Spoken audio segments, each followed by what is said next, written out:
एक बात बहुत ध्यान से सुन लेना, और हमारी बात पे जहां शंका हो हम उसका प्रमाण देंगे आपको। माताओं को सिर्फ और सिर्फ अपने पति के पांव परोचज्य छींके, सिर्फ पति के पांव छूकर प्रणाम करो, बाकी किसी साधु महात्मा पंडित जी गुरु जी बाबा जी जिसके भी प्रणाम करना है दूर से पांव परो, जमीन पे सिर रख के, पर उनको छू के प्रणाम मत करो, सिर्फ पति के पांव छू के प्रणाम करो चाहिए भी नहीं परे सालों। वो तो जाका हुआ भैया वो एक करवा चौथ सोचा लगाओ, सुबह साल में एक बार पांव पल ले, वो दिन लगा था कि अपनी भी घर में इज्जत है, वो दिन भी पता है कैसे पांव पर कहीं आप अंदर आ रहा है, कहीं का कहीं हमें पांव पड़ने तो सबके सामने पल ले तो शर्म लग रही घर वाले के पांव पड़े में।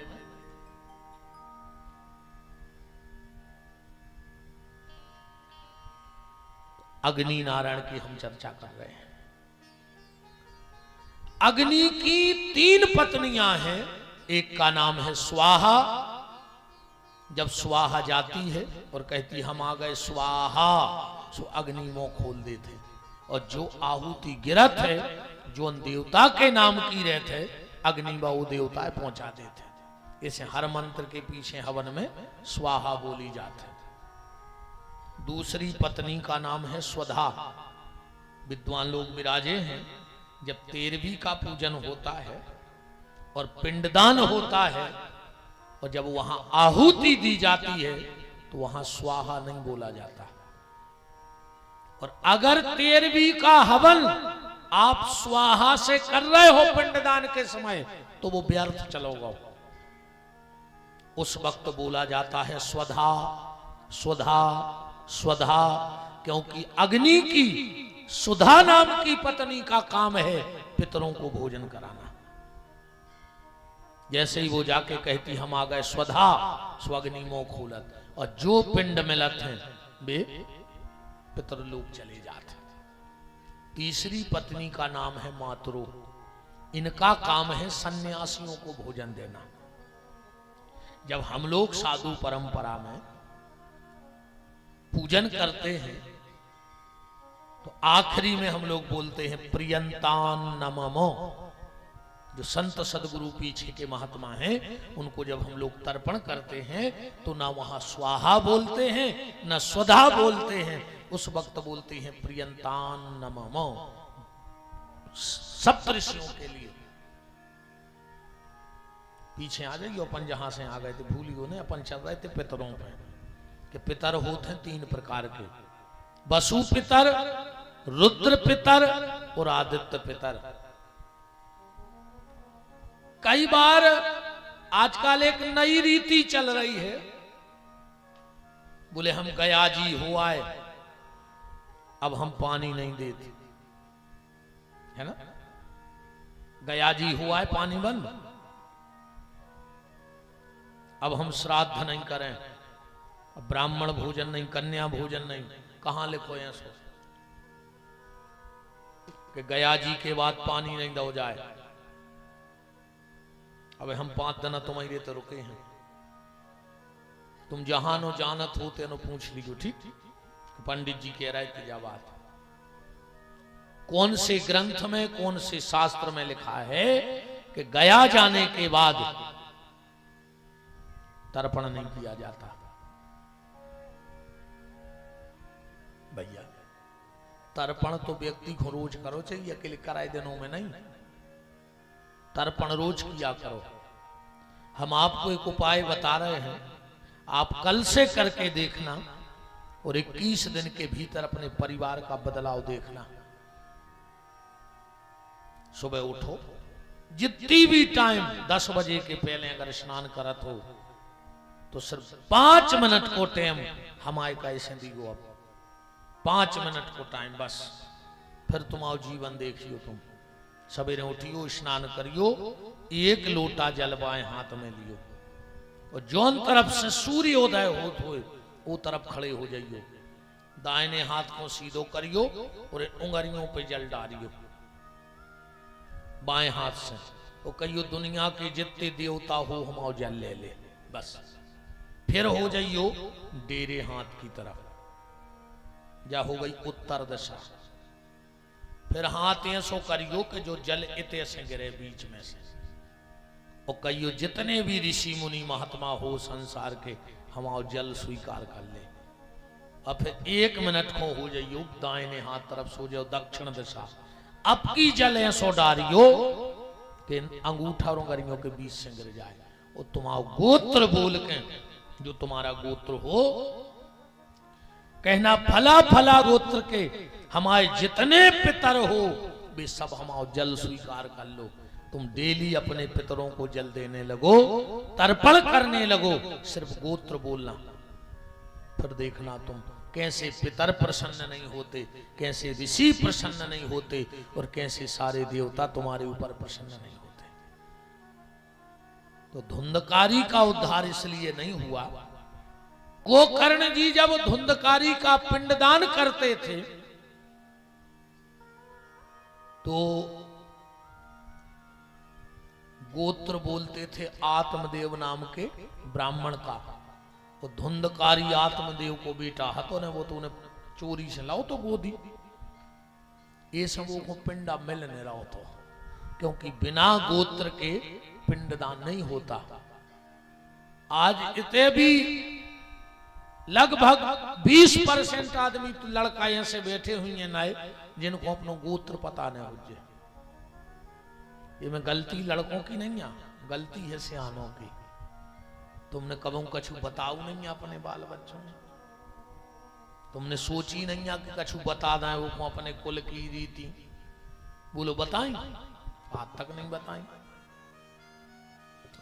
बस जो सिखाओ है बचपन में सिखाया, धराधाम सत्य है।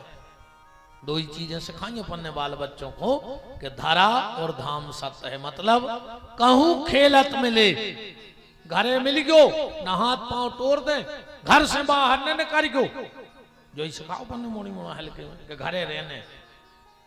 बचपन में सिखाया धराधाम सत्य है, जवानी में सिखाया काम दाम सत्य है। काम करो और पैसा ले आओ, चाहे घुट की मशक में ले आओ। बताओ, ये आदमी शुगर के डर से शक्कर खावो बंद कर देते, नहीं कर देते। शुगर के डर से शक्कर खावो बंद कर देते, बीपी के डर से नमक खावो बंद कर देते, पर भगवान के डर से बेईमानी को खावो बंद नहीं कर रहेगा। भगवान के डर से बेईमानी को खावो बंद नहीं कर रहा है। शुगर के डर से शक्कर बंद है, बीपी के डर से नमक बंद है, पर भगवान के डर से बेईमानी को खावो बंद नहीं है। डरावरे हो खो कहूं वो अपनी पे आ जाए तो तुम कितना उछल्ली लगा लियो बोरों की, कहूं वो खोने देने हुए, कहूं ये कई छल्ला खराब होगा। देखो सो नागपुर जे हो सो ये कितने से छल्ला में देलान की छल्ली पूरी बेकजे ध्यान रखियो।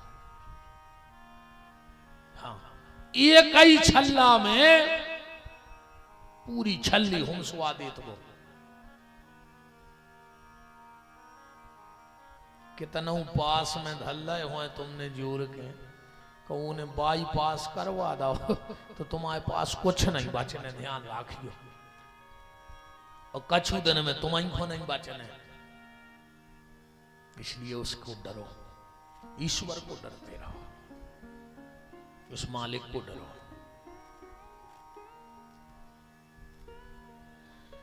निवेदन कर रहा था कि बचपन में सिखाया धराधाम सत्य है, जवानी में सिखाया काम दाम सत्य है, और जब मर गए जब चिल्ले आ रहा है कि राम नाम सत्य है, राम नाम आव का धरो होते। अच्छा जा भी देखो विडंबना, जे के लाने बोली जा रही कि राम नाम सत्य है, वो मर गाओ वो तो सुन ही नहीं रहा, और जितने सुन रहे वे मान नहीं रहे। बताओ एक आदमी मानी है बेन उमर घटा से लौट के बच्चा कुछ नहीं करने, अब तो राम ही नाम सत्य है। राजकाल तो ये सो तक तमाशो मच गओ। तुम देखो जब आदमी लकड़िया में जात है, कछु कछु तो ऐसे फोन पे बतिया जात हैं जैसे इनकी डायरेक्ट बात जमराज से चल रही हो कि बर्थडे हम तन्ना इनको पहुंचा रहा यार, देख लीजिए अपने गांव के बहुत खास आदमी है, दीजिए कम से कम मरघटई में मोबाइल छोड़ दे यार। कछु कछु पीछे बतिया जात हैं कि यार आ जाई हमारी पेशी हती, आ जाई जी नहीं रहे तो का करते, तुमसे पूछ लेते रात में कि काय भैया फ्री हो, मार जाए आहो। कहा पागलपन की बात है। अच्छा एक बात और देखियो, परम श्रद्धे पूज्य महामंडलेश्वर भगवान पूज्य श्री हरिदास जी महाराज का पावन पदार्पण इस पावन व्यासपीठ पर हो रहा है।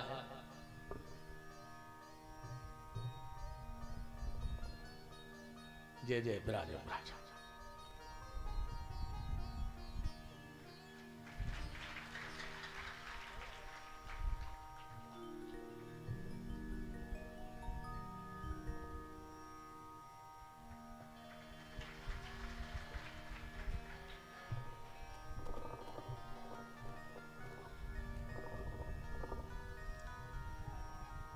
बोलो जगन्नाथ भगवान की।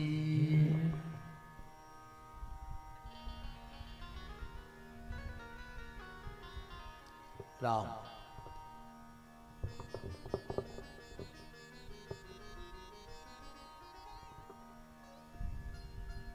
तो चर्चा चल रही थी कि आखिरी में बोली जात है कि राम नाम सत्य है। ये के लाने बोली जा रही वो सुन नहीं रहा, और जितने सुन रहे वे मान नहीं रहे।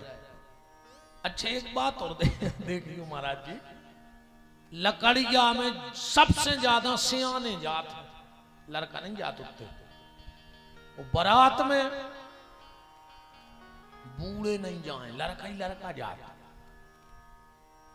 काय हमें तो जो लगा था कि वे व्यवहार है बनावट कि हमने ये तो हमारी में कोज है, इस लकड़ में सियाने सियाने, वो बारात में लड़का ही लड़का काज भी सोचा हमने जे बारात है तो हमारी कोज है, और वे कहते हमने ये तो हमारी में कुआ है।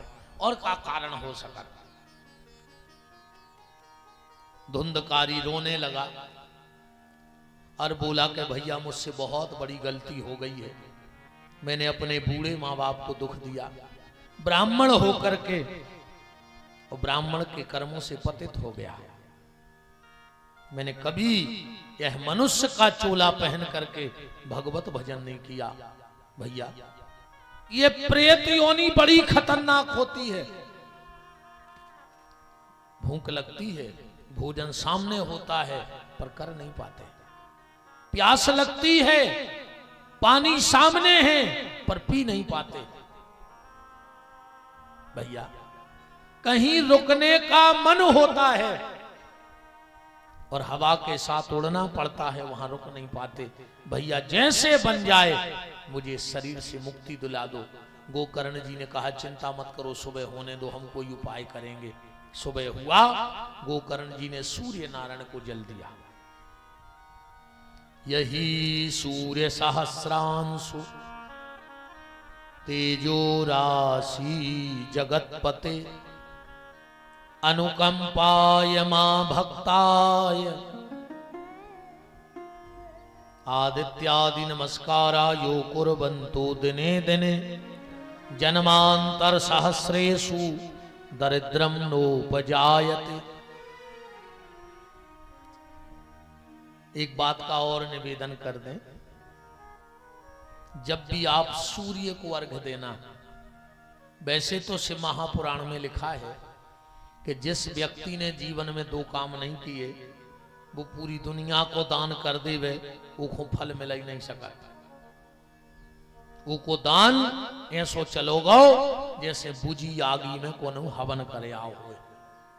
का मतलब न करे बुझी आगी में हवन करे, ऐसे ही अगर व्यक्ति ने दो काम नहीं किए तो उसे दान का फल नहीं मिलेगा। दो काम कौन से? सबसे पहला, जिसने भगवान शिव को एक लोटा जल नहीं चढ़ाया है। आप कुछ भी ना कर पाओ तो एक लोटा जल भगवान शंकर को रोज चढ़ाया करो। एक लोटा जल भगवान शंकर को चढ़ाने से तीनों देवताओं की पूजा हो जाती है, ब्रह्मा विष्णु महेश की। कैसे? आप शंकर जी की आरती में गाते होंगे, आरती शंकर जी की गा रहे हो पर स्तुति सबकी हो रही। एकानन चतुरानन पंचानन राजे।